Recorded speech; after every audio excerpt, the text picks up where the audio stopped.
Hello everyone, welcome to the channel. और आज है 3 दिसंबर। तो 3 दिसंबर 2024 से बनने वाले सभी इंपॉर्टेंट करंट अफेयर के क्वेश्चंस को आज हम डिस्कस करने वाले हैं। तो शुरू कर लेते हैं वीडियो को, लेकिन उससे पहले मैं आपको बता दूं कि जो आज की क्लास है वो कल्याणी मैम नहीं ले पाई हैं ड्यू टू सम वर्क। तो इसीलिए आज की क्लास में यानी कि आकांक्षा आपके साथ डिस्कस करने वाली हूँ ताकि आपकी क्लास मिस ना हो। तो शुरू कर लेते हैं वीडियो को। कल से रेगुलर मैम आपके साथ डिस्कशन करेंगी करंट अफेयर्स का, बट आज की क्लास ये मैं आपके साथ डिस्कस करने वाली हूँ। तो शुरू करते हैं वीडियो को और डिस्कस करते हैं हमारा आज का पहला क्वेश्चन। लेकिन उससे पहले हम कर लेते हैं लास्ट क्लास का रिवीजन। तो देखिए, लास्ट क्लास में हमने डिस्कस किया था कि जो 55वें भारतीय अंतर्राष्ट्रीय फिल्म महोत्सव हुआ है, जो कहाँ पर हुआ है, गोवा में। तो उसी में Indian film personality of the year ये जो अवार्ड है ये मिला है विक्रांत मैसी को। ऑर्डर ऑफ एक्सीलेंस ये जो अवार्ड है गुआना का, उस गुआना का सर्वोच्च सम्मान है ये, तो ये मिला है किसको? हमारे देश के प्रधानमंत्री नरेंद्र मोदी को। विश्व एड्स दिवस की बात करें तो ये मना है 1 दिसंबर को। फिर बात करें एक हस्तशिल्प है घरचोला, इसको जीआई टैग दिया गया। ये कहाँ से संबंधित है? तो इसका संबंध है गुजरात से। मिशन अरुण हिमवीर की बात करें तो ये शुरू हुआ है कहाँ पर? अरुणाचल प्रदेश में। केंद्र सरकार ने प्रधानमंत्री भारतीय जन औषधि परियोजना के तहत में मार्च 2027 तक देश भर में 25,000 जो जन औषधि केंद्र है उनको खोलने का लक्ष्य रखा है। इसके अलावा अमेरिका के जो नवनिर्वाचित राष्ट्रपति हैं डोनाल्ड ट्रंप, उन्होंने फेडरल ब्यूरो ऑफ इन्वेस्टिगेशन का प्रमुख ये नामित किया किसको? काश पटेल को। फिर है भारत के किस राज्य का 1 दिसंबर को 62वां राज्य दिवस मनाया गया है? तो ये मना है किसका? नागालैंड का। वहीं बात करी कि विश्व बैंक की सहायता से भारत के हरियाणा में आर्टिफिशियल इंटेलिजेंस केंद्र स्थापित किया जाएगा। और बस संगवारी ऐप ये लॉन्च किया किसने? छत्तीसगढ़ ने। तो ये था आपका लास्ट क्लास का रिवीजन। और अब हम करते हैं शुरुआत आज के क्लास की। तो पहला क्वेश्चन है कि राष्ट्रीय प्रदूषण नियंत्रण दिवस 2024 यानी कि नेशनल पोल्यूशन कंट्रोल डे 2024 ये कब मना है?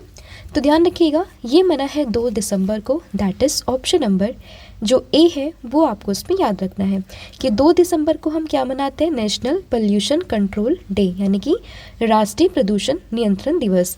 आपको याद होगा कि जो 2 दिसंबर का दिन भोपाल में एक ट्रेजेडी हुई थी, भोपाल गैस त्रासदी के नाम से हम उसको जानते हैं, तो उसी की याद में हम मनाते हैं 2 दिसंबर को ये दिवस। ठीक है, तो देखिए, राष्ट्रीय प्रदूषण नियंत्रण दिवस की अगर हम बात करें तो 1984 के भोपाल गैस त्रासदी में मारे गए लोगों की स्मृति को सम्मानित करने के लिए हर साल 2 दिसंबर को ये दिवस मनाते हैं। इस दिवस का उद्देश्य वायु, जल, मिट्टी को प्रभावित करने वाले प्रदूषण के गंभीर परिमाणों के बारे में जागरूकता बढ़ाना है और साथ ही में भोपाल गैस ट्रेजेडी जैसी आपदाओं से बचने के लिए निवारक उपायों की आवश्यकता पर भी बल देना है।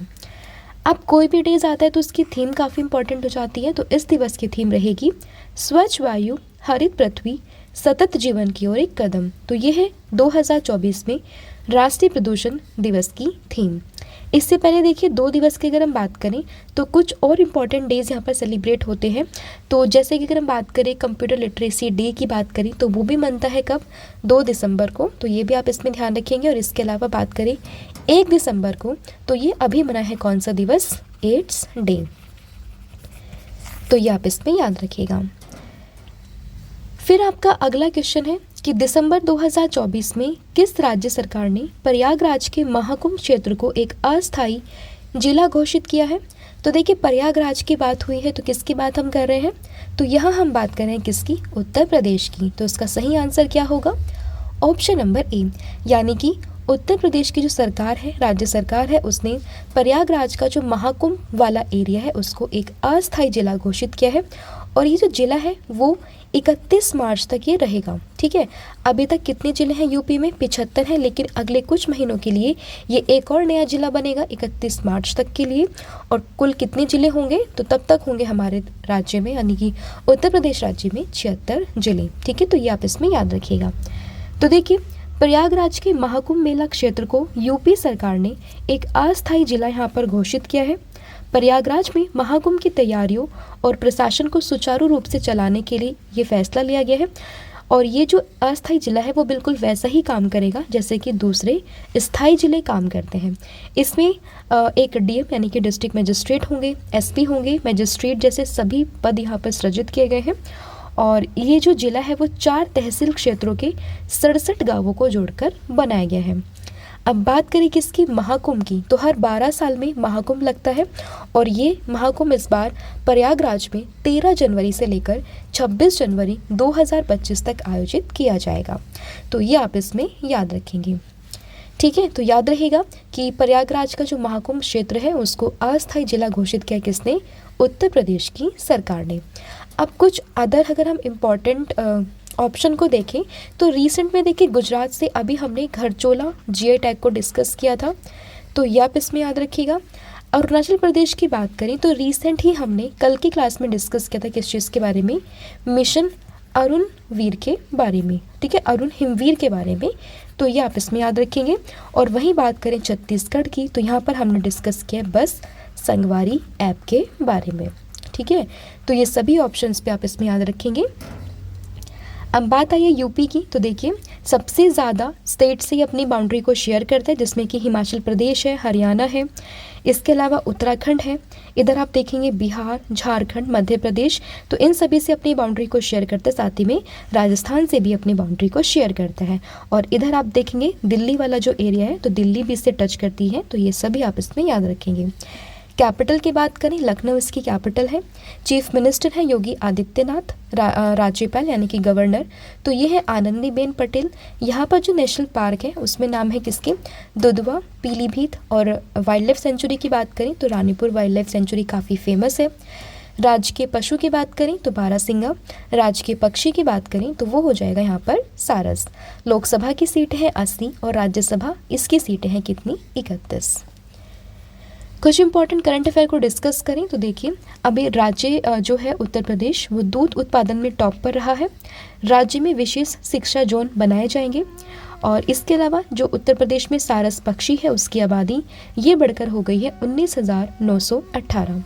इसके अलावा जो रामनगरी अयोध्या है इसने वाराणसी को पीछे छोड़ते हुए उत्तर प्रदेश का सबसे बड़ा पर्यटक आकर्षण बनने का गौरव हासिल किया है।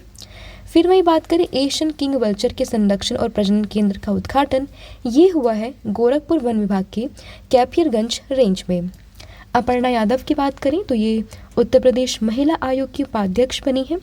और मनोज कुमार सिंह की बात करें तो ये बने हैं मुख्य सचिव। Tata power solar system limited ने उत्तर प्रदेश में घर घर सोलर पहल इसकी शुरुआत की है। पहला सोलर सिटी की बात करें तो ये बना है बनेगा अयोध्या। वही बात करें देश का पहला गो अभयारण्य तो ये भी बनेगा कहाँ पर, उत्तर प्रदेश में। उत्तर प्रदेश में कहाँ पर पीएम मित्र पार्क की शुरुआत की जाएगी तो ये होगी लखनऊ और साथ ही में हरदोई में। रानीपुर जो देश का 53वां टाइगर रिजर्व है वो कहाँ पर बना है, उत्तर प्रदेश में। तराई हाथी रिजर्व इसको मंजूरी ये भी मिली है कहाँ पर, यूपी में। और 24 जनवरी को जो यूपी है वो अपना स्थापना दिवस यहाँ पर सेलिब्रेट करता है। ऑपरेशन कन्विक्शन की बात करें गौ हत्या के खिलाफ तो ये भी कहाँ पर शुरू हुआ है, उत्तर प्रदेश में। और बंदरों के लिए समर्पित बंदर वन ये भी कहाँ पर बनाए जाने की घोषणा हुई है तो ये हुई है लखनऊ, उत्तर प्रदेश में। तो ये थे आपके important current affair Uttar Pradesh के जो कि आपको याद रखने हैं। फिर आपका अगला क्वेश्चन है कि भारत और किस बैंक ने भारत में पौधा स्वास्थ्य प्रबंधन को बढ़ावा देने के लिए $98 मिलियन के ऋण समझौते पर हस्ताक्षर किए हैं। तो ये हस्ताक्षर किया किसने, एशियन डेवलपमेंट बैंक ने, that is option number A. तो एशियन डेवलपमेंट बैंक जो है इसने ही अभी $98 मिलियन का समझौता किया है भारत के साथ में, किस चीज़ को लेकर, पौधा स्वास्थ्य प्रबंधन को लेकर यानी कि प्लांट हेल्थ मैनेजमेंट को लेकर। ठीक है, तो ये आप इसमें याद रखेंगे ऑप्शन नंबर ए। तो केंद्र सरकार और एशियाई विकास बैंक यानी कि एडीबी ने बागवानी फसल किसानों को रोग मुक्त रोपण सामग्री प्रदान करने के लिए इस ऋण समझौते पर हस्ताक्षर यहाँ पर किए हैं। इससे फसलों की उपज और गुणवत्ता ये बढ़ेगी, साथ ही में जो फसल जलवायु परिवर्तन है वो भी अधिक लचीली यहाँ पर बनेगी। यह परियोजना सरकार के आत्मनिर्भर स्वच्छ पौधा कार्यक्रम का समर्थन करेगी जो पौधा स्वास्थ्य प्रबंधन को बढ़ावा देती है। इसके अलावा बात करें एशिया डेवलपमेंट बैंक यानी कि एडीबी की तो इसकी स्थापना ये हुई थी 1966 में। मुख्यालय है इसका मनीला, फिलीपींस में। 11वां अध्यक्ष है इसके अभी बने हैं मसातो कांडा, जापान से, लेकिन ये अपना पद किस किस स्थान पर लेंगे तो वो आप मुझे कमेंट करके बताओगे। और सदस्य देश की अगर हम बात करें तो ये बने हैं 69th इसके मेंबर है और 69th कंट्री ये बनी है इजराइल। ठीक है, तो ये काफ़ी इंपॉर्टेंट है क्योंकि अभी रिसेंट अपॉइंट हुए, किसके स्थान पर अपॉइंट हुए ये आप मुझे कमेंट करके बताओगे। इसके अलावा अदर ऑप्शन को डिस्कस करें तो देखिए पंजाब नेशनल बैंक से आप रिलेट कर सकते हैं कि रिसेंटली इसके जो एमडी और सीईओ बने हैं वो बने हैं कौन, तो ध्यान रखिएगा ये बने हैं अशोक चंद्र। ठीक है, काफ़ी इंपॉर्टेंट नाम है। इसके अलावा एसबी सर्वश्रेष्ठ बैंक बना है, सभी को मालूम है। इसके अलावा नए चेयरमैन इनके भी बने थे, नाम है क्या, सीएस सेठी। वही बात करें वर्ल्ड बैंक की तो इसके हेड है कौन, अजय बंगा। और अभी हमने कल की ही क्लास में डिस्कस किया था कि वर्ल्ड बैंक की सहायता से जो भारत है, भारत के हरियाणा में आर्टिफिशियल इंटेलिजेंस केंद्र स्थापित किया जाएगा। ठीक है, तो ये आप इसमें याद रखेंगे। फिर आपका अगला क्वेश्चन है कि विश्व कंप्यूटर साक्षरता दिवस 2024 ये कब मना है, तो ध्यान रखिएगा ये मना है 2 दिसंबर को।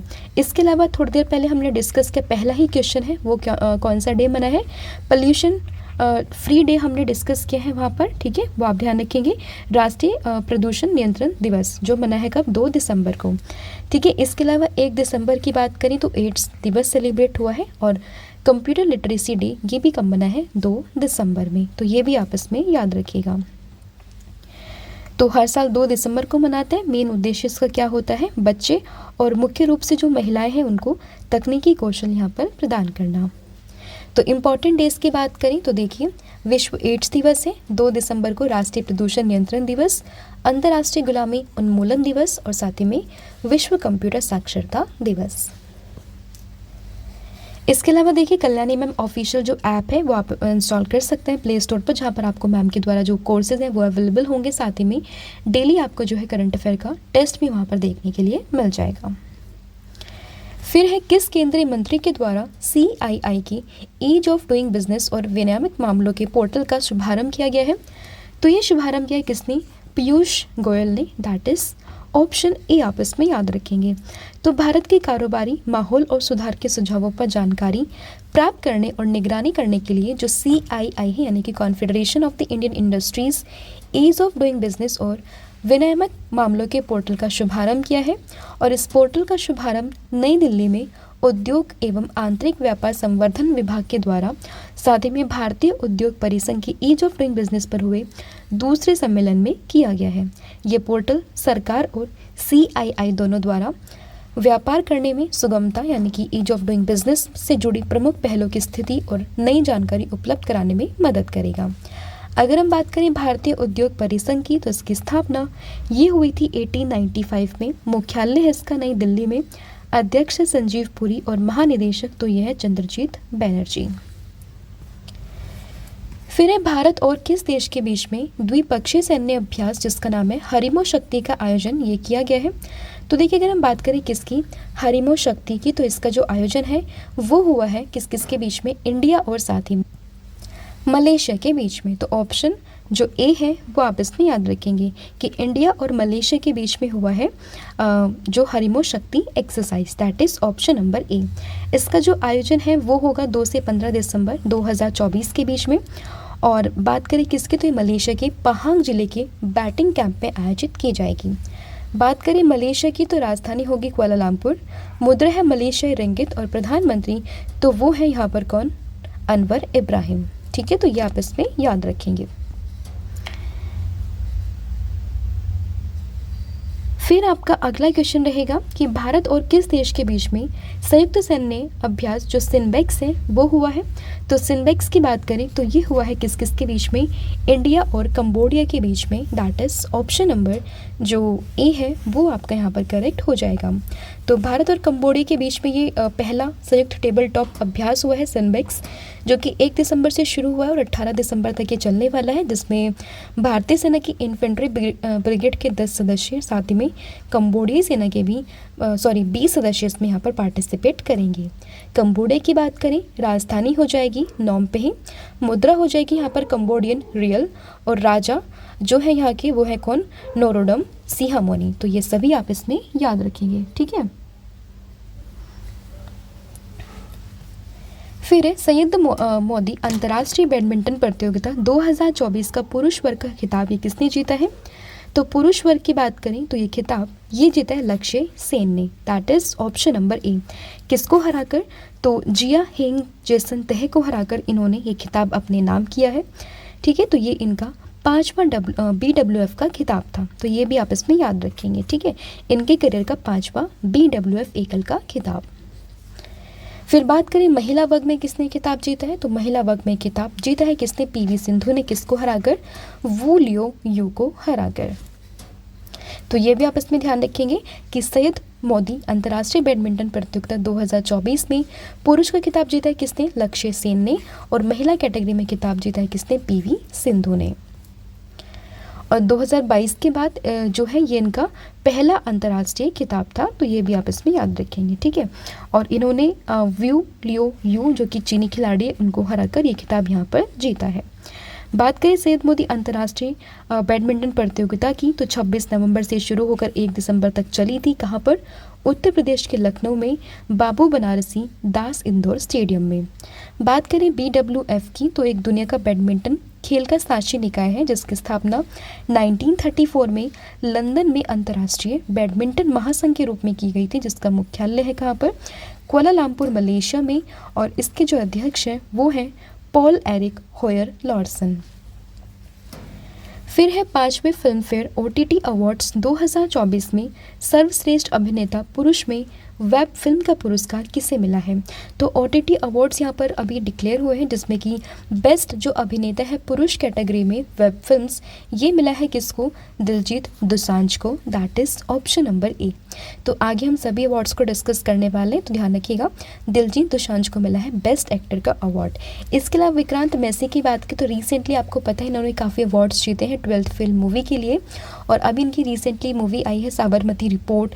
इसके अलावा सेक्टर 36 काफ़ी इंपॉर्टेंट मूवीज़, काफ़ी फेमस मूवीज़ में इन्होंने काम किया, और रिसेंटली इन्होंने अपने जो एक्टिंग करियर है उससे संन्यास लेने की घोषणा यहाँ पर कर दी है। ठीक है, 2025 में इनकी लास्ट 2 मूवी आएंगी, उसके बाद ये अपने एक्टिंग करियर से संन्यास ले लेंगे। ठीक है, तो आप इसमें ध्यान रखेंगे।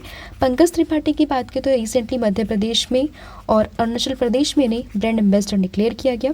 और सोनू सूद की बात करें तो इन्हें थाईलैंड में टूरिज्म का एम्बेसडर यहाँ पर नियुक्त किया गया है, तो ये भी आप इसमें याद रखिएगा। ठीक है, और इसका सही आंसर क्या है? दिलजीत दोसांझ। तो दिसंबर में ये अवार्ड डिक्लेयर हुए जिसमें कि OTT क्षेत्र की जो इम्पोर्टेंट मूवीज़ हैं उनको अवार्ड्स दिए गए हैं। सबसे ज़्यादा जो नामांकन है वो हुआ है संजय लीला भंसाली की जो हीरा मंडी है द डायमंड बाज़ार उसको, और सबसे बेस्ट जो श्रृंखला है सीरीज़ है वो मिला है किसको? द रेलवे मैन को। सभी इंपॉर्टेंट अवार्ड्स की बात अगर हम करें तो देखिए सर्वश्रेष्ठ फिल्म मिली है किसको? अमर सिंह चमकीला को। सर्वश्रेष्ठ निर्देशक कौन है? तो ये है इम्तियाज अली। सर्वश्रेष्ठ अभिनेता की बात करें तो ये है यहाँ पर दिलजीत दोसांझ। सर्वश्रेष्ठ अभिनेत्री की बात करें तो ये है करीना कपूर खान। सर्वश्रेष्ठ सहायक अभिनेता की बात करें तो पुरुष में मिला है जयदीप अहलावत को। अभिनेत्री है कौन? वामिका गब्बी फॉर मूवी खुफिया।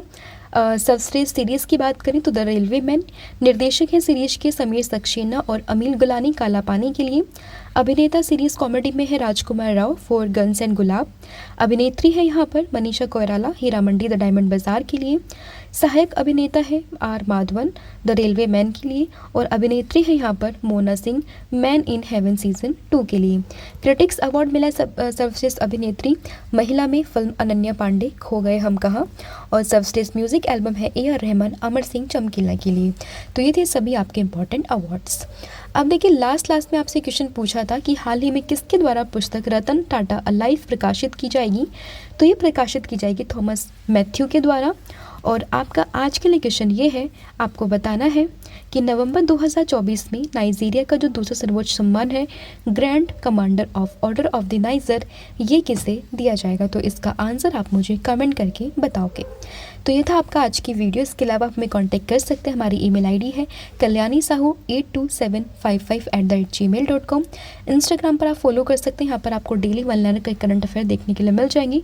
टेलीग्राम पर आप ज्वाइन कर सकते हैं, यहाँ पर आपको डेली क्विजेस इन्फॉर्मेटिव वीडियोस की लिंक साथ ही में कुछ इंपॉर्टेंट पोस्ट यहाँ पर देखने के लिए मिल जाती है। यूट्यूब पर डेली हमारी क्लासेस होती हैं, वो भी आप देख सकते हैं, साथ ही में ऐप को आप इंस्टॉल कर सकते हैं प्ले स्टोर से। तो आज के दिन thank you so much, have a good day, wish you all the very best for for your exams. Thank you.